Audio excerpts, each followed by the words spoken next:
So in the last 4 years, our military construction budget went from $14 billion to $5 billion. That's just to show how much money is coming out of facilities. Our maintenance budget went from programming about 90% of our maintenance requirements to about 70% of our maintenance requirements. That pulled another $1 to $2 billion out of our facilities budget. So $10 billion down. That's roughly, when you combine the two budgets together, that's a significant draw out of the facilities budgets of the department. And where did we get all of our energy funding for different initiatives in our buildings?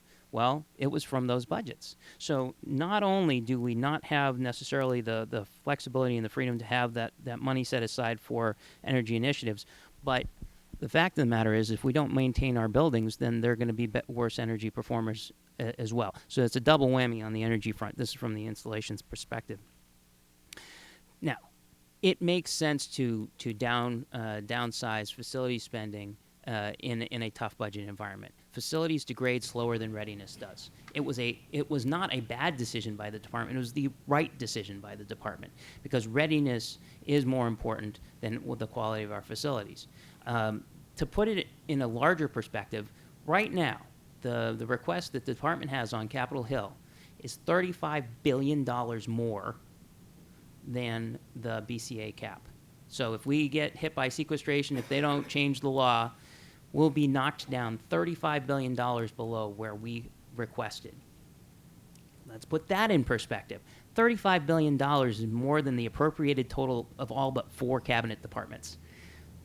The DHS, VA, HHS, and Ed are the only departments that have appropriations more than $35 billion, and that's our shortfall. Okay, we are having tough budget times. So that's an important perspective, and it's just the environment in which we're living. There's 2 significant energy initiatives that have been insulated from this budget pressure, and it's because we're using other people's money. First is renewable energy projects. We have been working on developing renewable energy projects that invite a developer to come in, spend their own money building the project, and we agree to buy the energy at a lower price than we're currently paying. That has been moving along pretty well, and part of why it's been so successful is because the department has, even in a tough budget environment, you can do this. You can set up an office that is focused on a particular goal, and both for example, the Army's Office of Energy Initiatives and the Navy's REPO office, Renewable Energy Program Office, have put people, resources against developing those projects and shepherding them through. Because what we found, 4 years ago, we were thinking the individual bases might actually be working a lot of these things.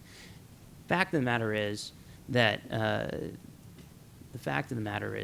the bases don't have the capacity to do it. And so if you set up an office dedicated to this across the country, you're going to see more success. Oh my God, they're flashing 2 minutes at me, and I still got 5 more minutes of stuff to talk about. So the other thing that I wanted to say in that context is talk about ESPCs. I'll save that for Q&A, but it's essentially the same sort of thing where we're using other people's money. I wanted to make sure I had time today to talk a little bit about operational energy. As Sharon mentioned, we've merged the Installations and Environment Office and the Operational Energy Office. And one of the things I've been spending my time on this year is developing a new operational energy strategy. And I don't have it here to unveil or to share with everybody, but I wanted to share some thoughts from what we're developing, and it'll be issued later in the fall. We wanted to develop a document that focused on the 2014 QDR theme of rebalancing to the Pacific. The distance becomes a really dominant concern when you start thinking about operational energy, getting fuel around in the Pacific. And it dominates in a way where in Afghanistan, where you're talking about the last tactical mile, that's one thing. But in the Pacific, it becomes the tactical 100 nautical miles. The fact is that you're reaching much greater distances, and it creates a whole different set of challenges. We also were thinking in terms of who uses fuel in the Department of Defense.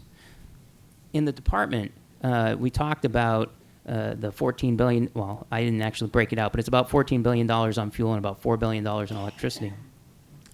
The if you break that out by service, the Air Force uses about, well, a little more than half of that. And the Navy uses about a third. But the Navy's use is dominated by aircraft. More than 70% of the fuel we use in the department, more than 70% of that huge figure for operational energy is used by aircraft.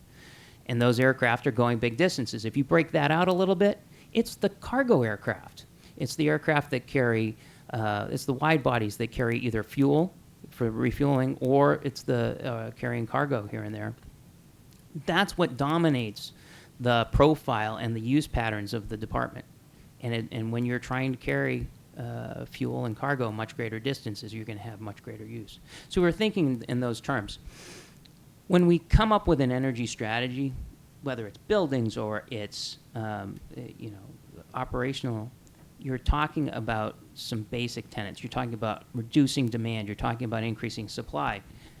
But we wanted to peel that back a little bit, because we're really not talking about reducing demand. We're talking about increasing capability. When you give an operational commander more miles per gallon, he wants more miles, not fewer gallons. And so in that context, you can make a better engine, but you're going to end up with more capability, not less use. When you talk about increasing supply, largely when we were talking about increasing supply, we were talking about trying to reduce the risk. Well, the risks are different when you start thinking about different theaters. And so what we are incorporating into our strategy is an assessment, is a focus on war games, is a focus on identifying energy problems in war games and vulnerabilities. We're focused on the operational plans of the department and trying to make sure that we have the energy supportability baked into those plans and that we've assessed them and found those vulnerabilities.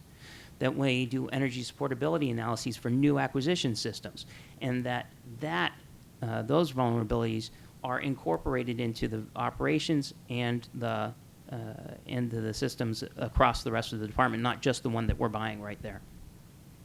I can go into more detail. I know my time's up, so I'm going to ratchet back. But the bottom line here is that as we have thought about operational energy since the very first congressional language that directed the creation of the Director for Operational Energy Plans and Programs, we dug up that old report language, and it talked about setting targets, setting goals, and why can't you reduce energy the same way these installation guys seem to be doing it?